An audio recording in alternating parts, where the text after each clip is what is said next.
الحمد لله نحمده ونستعينه ونستغفره ونعوذ بالله من شرور أنفسنا ومن سيئات أعمالنا من يهده الله فلا مضل له ومن يضلل فلا هادي له وأشهد أن لا إله إلا الله وحده لا شريك له وأشهد أن محمدا عبده ورسوله يا أيها الذين آمنوا اتقوا الله حق تقاته ولا تموتن إلا وأنتم مسلمون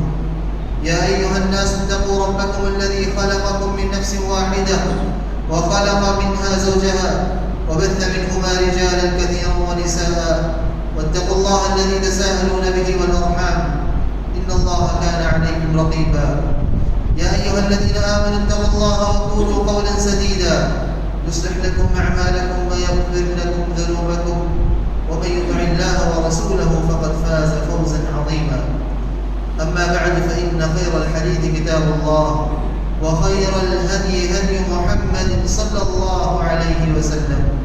وشر الأمور محدثاتها وكل محدثة بدعة وكل بدعة ضلالة وكل ضلالة في النار أعوذ بالله السميع العليم من الشيطان الرجيم من همزه ونفخه ونفثه ولقد خلقنا الإنسان ونعلم ما توسوس به نفسه ونحن أقرب إليه من حبل الوريد إذ يتلقى المتلقيان عن اليمين وعن الشمال قعيد ما يلفظ من قول إلا لديه رقيب عتيد وجاءت سكرة الموت بالحق ذلك ما كنت منه تحيد ونفخ في الصور ذلك يوم الوعيد وجاءت كل نفس معها سائق وشهيد لقد كنت في غفلة من هذا فكشفنا عنك غطاءك فبصرك اليوم حديد وقال قرينه هذا ما لدي عتيد ألقيا في جهنم كل كفار عنيد مناع للخير معتد مريب الذي جعل مع الله إلها آخر فألقياه في العذاب الشديد قال قرينه ربنا ما أطغيته ولكن كان في ضلال بعيد قال لا تختصموا لدي وقد قدمت إليكم بالوعيد ما يبدل القول لدي وما أنا بظلام للعبيد وقال عز وجل ولنبلونكم بشيء من الخوف والجوع ونقص من الأموال والأنفس والثمرات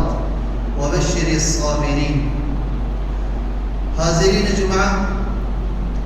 اللہ تعالیٰ اس دنیا میں انسان کو طرح طرح سے آزماتا ہے۔ اللہ تعالیٰ کا یہ قانون ہے کہ اللہ تعالیٰ دنیا والوں کو طرح طرح کی آزمائشوں کے ذریعے مبتلا فرماتا ہے،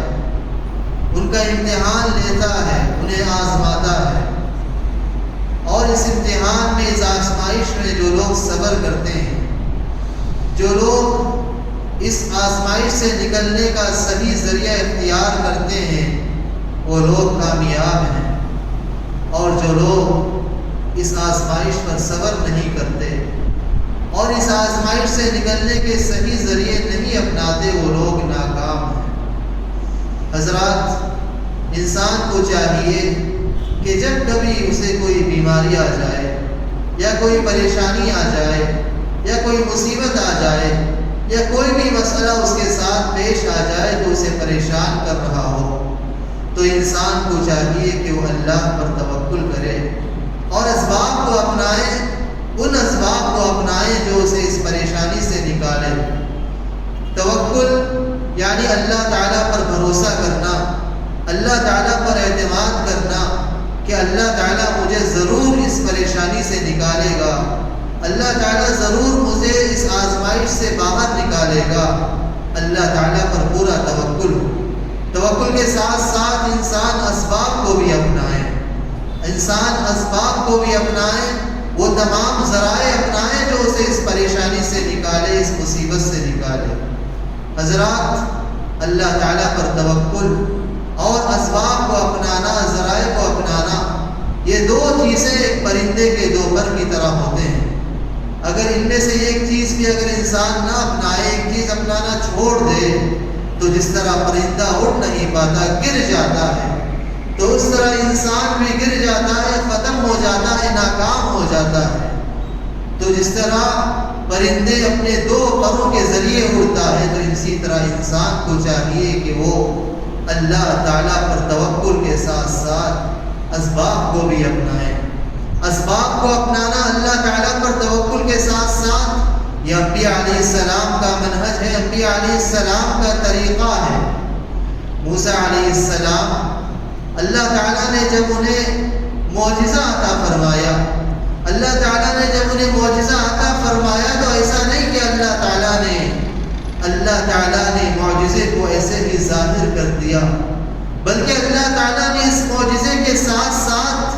اس معجزے کو عمل میں لانے کے لیے اسباب پر بھی عمل کرنے کے اللہ تعالیٰ نے موسیٰ علیہ السلام کو تعلیم دی۔ فرمایا اللہ تعالیٰ نے اضرب بعصاک البحر۔ موسیٰ علیہ السلام اپنی قوم کے ساتھ فرعون سے بچنے کے لیے بھاگ رہے تھے، جا رہے تھے بنی اسرائیل۔ فرعون کے پیچھے آ گیا، سامنے سمندر ہے اور یہاں پر چھٹکارے کا کوئی راستہ، نجات کا کوئی راستہ نظر نہیں آ رہا ہے۔ تو ایسی صورت میں اللہ تعالیٰ چاہتا تو اللہ تعالیٰ سمندر کو راستہ بنا دیتا موسیٰ علیہ السلام کے اپنے لاٹھی سمندر پر مارنے سے پہلے، لیکن یہاں پر اللہ تعالیٰ نے موسیٰ علیہ السلام کو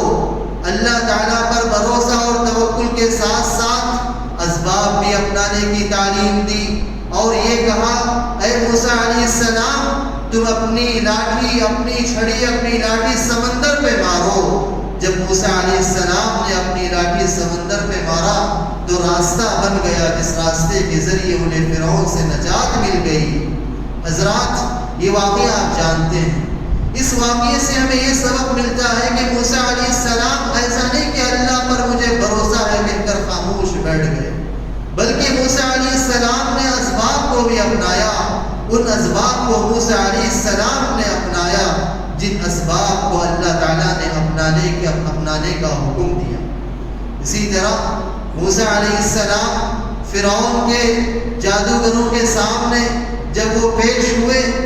تو اللہ تعالیٰ نے موسیٰ علیہ السلام کے ذریعے، موسیٰ علیہ السلام کی لاٹھی کے ذریعے اس سانپ کو نکالا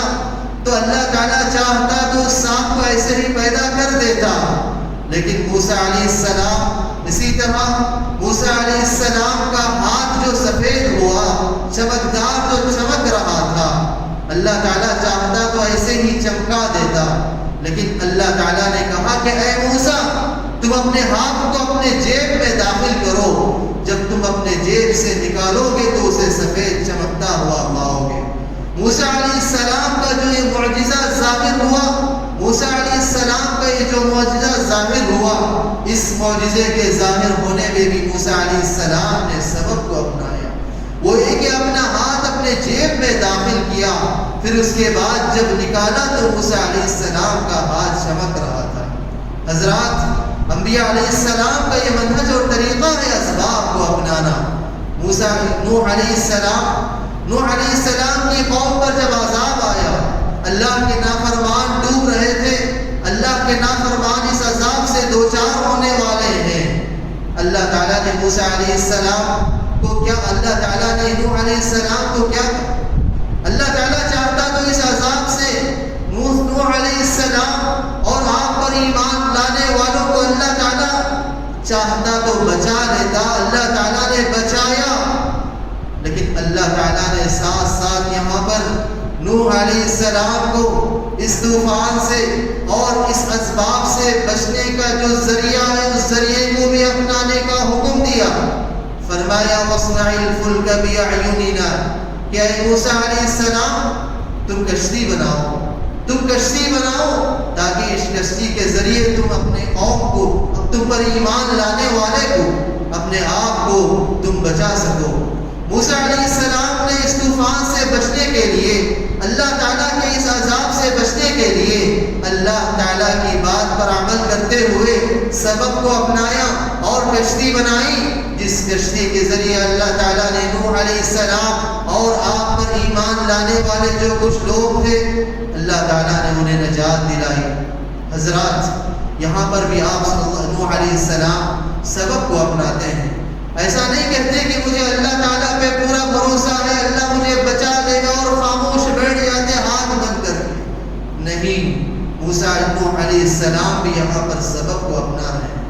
حضرات، اسی طرح آپ صلی اللہ علیہ وسلم کی زندگی کا ہم مطالعہ کریں تو پتہ چلتا ہے کہ آپ صلی اللہ علیہ وسلم بھی اسباب کو اپناتے۔ آپ صلی اللہ علیہ وسلم نے انسان جب بیمار ہوتا ہے تو آپ صلی اللہ علیہ وسلم نے یہ تعلیم دی کہ تداؤ، تم دوا اپناؤ، دوا کھاؤ، علاج کرواؤ۔ یہ نہیں کہا کہ بیمار ہو جاؤ تو ایسے ہی خاموش بیٹھے رہو، بلکہ آپ صلی اللہ علیہ وسلم نے کہا کہ اے اللہ کے بندو، تم دوا کو اپناؤ، دوا علاج کرواؤ، اس علاج کے ذریعے تمہاری بیماری دور ہوگی۔ حضرات، یہ سلف صالحین کا طریقہ تھا، انبیاء علیہ السلام کا منہج تھا۔ حضرات، ذوالقرنین، آپ اس آدمی کے تعلق سے، اس بادشاہ کے تعلق سے آپ سن چکے ہوں گے۔ ذوالقرنین ایک بہت ہی انصاف پسند بادشاہ، انصاف پسند انسان تھا۔ اللہ تعالیٰ نے اس آدمی کو طاقت سے، قوت سے، حکمت سے نوازا۔ بہت سارے اسباب اللہ تعالیٰ نے، بہت سارے ذرائع ذوالقرنین کو اللہ تعالیٰ نے عطا کیے۔ اللہ تعالیٰ نے اس آدمی کو طاقت دی، قوت دی، حکمت دی۔ ذوالقرنین کے سامنے جب ایک قوم یاجوج و ماجوج سے پریشان تھی اور ذوالقرنین سے انہوں نے مطالبہ کیا کہ ہمیں ان کی پریشانی سے نجات دلائیے، ذوالقرنین نے کیا کیا؟ ذوالقرنین نے اس قوم کو یاجوج ماجوج سے بچانے کے لیے ایک دیوار بنائی، ایک ایسی مضبوط دیوار بنائی کہ جس کے ذریعے یاجوج ماجوج ان تک پہنچ کر انہیں پریشان نہیں کر سکتے۔ ذوالقرنین، اللہ تعالیٰ نے انہیں قوت عطا کی، اللہ تعالیٰ نے انہیں حکمت عطا کی، اللہ تعالیٰ نے انہیں جو قوت عطا کی، جو حکمت عطا کی، اس حکمت کے ذریعے، اس قوت کے ذریعے وہ دیوار بنا سکتے تھے۔ ذوالقرنین نے کیا کہا؟ ذوالقرنین نے کہا اعینونی بقوہ۔ وہ قوم جو پریشان تھی یاجوج ماجوج سے، اس قوم سے کہا کہ تم بھی میری مدد کرو، اللہ تعالیٰ نے مجھے بہت کچھ دیا ہے، اللہ تعالیٰ نے جو کچھ مجھے دیا ہے اس میں بہت سارا خیر موجود ہے، اس کے باوجود میں چاہتا ہوں کہ تم بھی اپنی طاقت کے ذریعے، اپنے لوگوں کے ذریعے مجھے دیوار بنانے میں مدد فرماؤ۔ حضرات، ذوالقرنین نے بھی یاجوج و ماجوج کی پریشانیوں سے اس قوم کو بچانے کے لیے دیوار بنائی اور ان لوگوں سے کہا کہ تم بھی اپنے لوگوں کو بھیجو جو میری مدد کریں دیوار بنانے میں۔ یہاں پر بھی انہوں نے سبب کو اپنایا، یہاں پر بھی انہوں نے اسباب پر عمل کیا۔ حضرات، ہمیں بھی چاہیے کہ ہم اسباب کو اپنائیں، اسباب کو اپنائیں، ذرائع کو اپنائیں۔ انسان جب بیمار ہوتا ہے تو اس بیماری کا جو علاج ہے اس علاج کو اپنائیں، اس بیماری کو دور کرنے کے جو ذرائع ہیں ان ذرائع کو اپنائیں۔ جب انسان پر مصیبت آتی ہے، پریشانی آتی ہے تو وہ انسان کامیاب انسان ہے جو اللہ پر توکل کے ساتھ ساتھ اس مصیبت سے، اس پریشانی سے دور نکلنے کا ذریعہ تلاش کرتا ہے، دور نکلنے کا راستہ تلاش کرتا ہے۔ حضرات، آپ صلی اللہ علیہ وسلم کے پاس ربیعہ اسلمی رضی اللہ عنہ آتے ہیں اور آپ صلی اللہ علیہ وسلم سے درخواست کرتے ہیں کہ اے نبی صلی اللہ علیہ وسلم، میری یہ خواہش ہے، میری یہ تمنا ہے، میری یہ خواہش ہے کہ میں آپ کے ساتھ جنت میں رہوں، آپ کا ساتھی بن کر رہوں جنت میں۔ آپ صلی اللہ علیہ وسلم نے فرمایا اچھی بات ہے، تمہاری یہ خواہش ہے، تم جنت میں میرے ساتھ رہنا چاہتے ہو، تم ایسے کرو فَأَعِنِّي عَلَى نَفْسِكَ بِكَثْرَةِ السُّجُودِ۔ اے ربیعہ اسلمی، تم ایسے کرو کہ تم کثرت سے سجدہ کرو، بکثرت تم سجدہ کرو، سجدہ کرو، تم زیادہ سے زیادہ سجدہ کرو گے تو تمہارے یہ سجدے تمہیں مجھے جنت میں مجھ سے ملائیں گے۔ حضرات، آپ صلی اللہ علیہ وسلم مستجاب الدعا ہیں، آپ صلی اللہ علیہ وسلم کی دعا رد نہیں ہوتی۔ آپ صلی اللہ علیہ وسلم اسی وقت انہیں کہہ دے سکتے کہ اے اللہ، اسی وقت آپ صلی اللہ علیہ وسلم دعا کرتے جنت میں آپ صلی اللہ علیہ وسلم کے ساتھ رہتے. لیکن اس واقعے میں ہمیں سمجھنے کی بات یہ ہے کہ آپ صلی اللہ علیہ وسلم نے اس صحابی کو جنت تک پہنچنے کا ایک بہت ہی عظیم ذریعہ، جنت تک پہنچنے کا ایک بہت ہی عظیم سبب، اس پر عمل کرنے کی آپ نے تعلیم دی اور یہ کہا کہ کثرت سے سجود کرو، کثرت سے سجدہ کرو، یہ سجدے تمہیں مجھے جنت میں مجھ سے ملائیں گے. حضرات، یہ آپ صلی اللہ علیہ وسلم کی تعلیم تھی، اسباب کو اپنانا، ذرائع کو اپنانا. تو ہم بھی چاہیے کہ ہم بھی اس پر عمل کریں. آج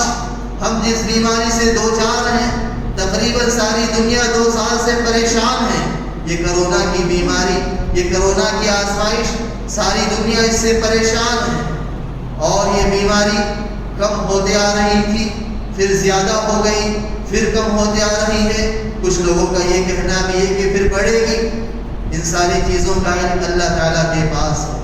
اللہ تعالیٰ ہی بہتر جانتا ہے کہ بیماری کب آئے گی اور کب ختم ہوگی. لیکن ہم انسانوں کو چاہیے کہ اللہ تعالیٰ نے جو ذرائع ہمیں اس بیماری سے بچنے کے لیے اس دنیا میں بھیجے، ان ذرائع کو اپنائیں. آج ہماری یہ حالت ہے کہ ہم اسباب پر عمل نہیں کرتے. بہت سارے ایسے لوگ ہیں جو توکل کا نام لیتے ہیں اور اسباب پر عمل نہیں کرتے، اور بہت سارے ایسے بھی لوگ ہیں جو اسباب پر عمل کرتے ہیں لیکن توکل ان کا بہت ہی کمزور ہوتا ہے. تو ہمیں چاہیے کہ ہم اس بیماری سے بچنے کے لیے اپنے آپ کو اس بیماری سے بچانا چاہتے ہیں تو سب سے پہلے ضروری ہے کہ آپ اللہ پر بھروسہ کریں، اللہ پر آپ کا کامل اعتماد ہو، اللہ پر آپ کا پورا یقین ہو، اللہ پر آپ کا پورا بھروسہ ہو کہ اللہ تعالیٰ آپ کو اس بیماری سے بچائے گا. اور اگر یہ بیماری آ گئی ہے تو اللہ تعالیٰ آپ کو اس بیماری سے نجات دے گا اور یہ بیماری آپ کے گناہ، اس سے آپ کے گناہ مٹ جائے، آپ کو اللہ تعالیٰ بچا لے گا. آپ کا یقین ہو، توکل ہو. اس توکل کے ساتھ ساتھ علاج کو بھی اپنانا ضروری ہے. اگر بیماری نہیں آئی ہے تو بیماری سے بچنے کے لیے جو ذرائع دنیا کے اطباء نے پیش کیے ہیں، ان ذرائع کو اپنانا ضروری ہے.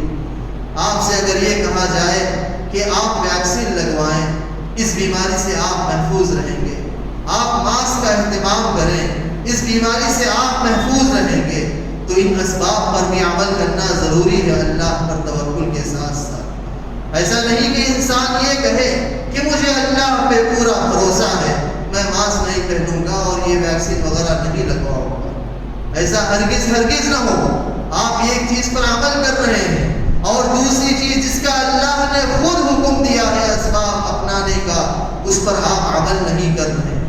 اور بعض ایسے لوگ ہیں جو ماسک وغیرہ بڑے اہتمام سے پہنتے ہیں، ویکسین کا جب ان کا وقت آتا ہے تو فوری لگواتے ہیں، اور اسباب پر ان کا اتنا بھروسہ ہوتا ہے، ہمیشہ اسباب ہی کی تلاش میں رہتے ہیں.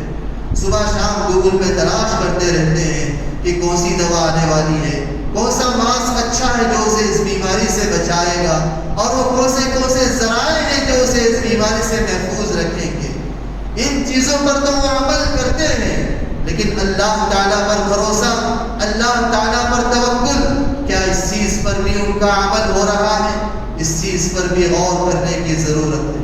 حضرات، ہمیں چاہیے کہ ہم دنیا کے جو محققین ہیں، دنیا کے جو محقق اطباء ہیں، جو ویکسین لگانے کا حکم دے رہے ہیں، جو ویکسین لگانے کا مشورہ دے رہے ہیں، جو ماسک وغیرہ پہننے کا مشورہ دے رہے ہیں، اس پر ہم عمل کریں.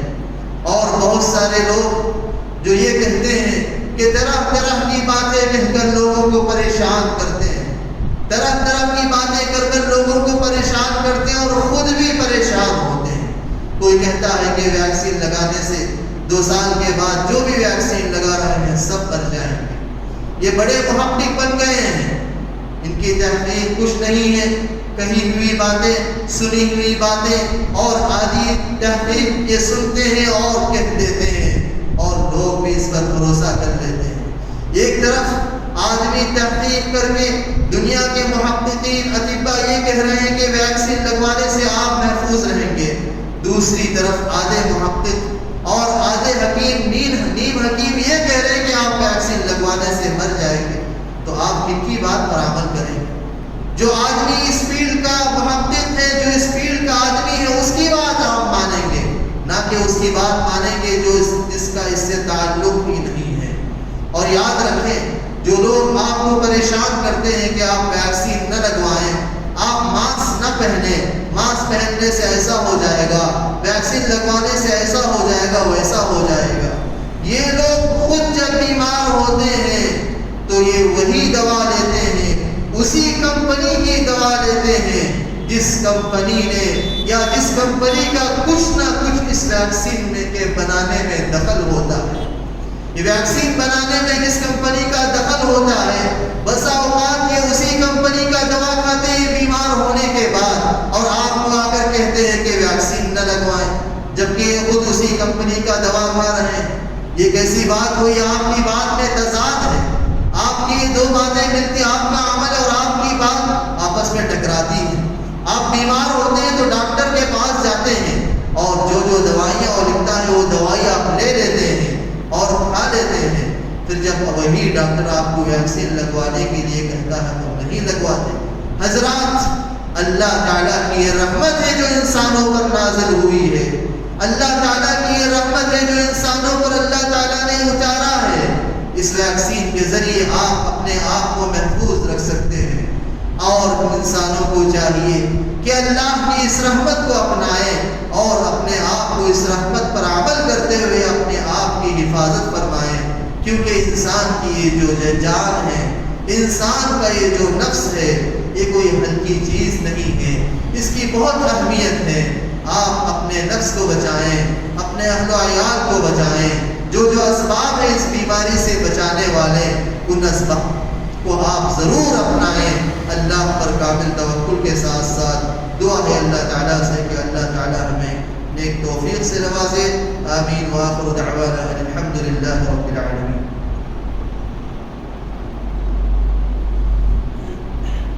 إن الحمد لله نحمده ونستعينه ونستغفره ونعوذ بالله من شرور أنفسنا ومن سيئات أعمالنا، من يهده الله فلا مضل له ومن يضلل فلا هادي له،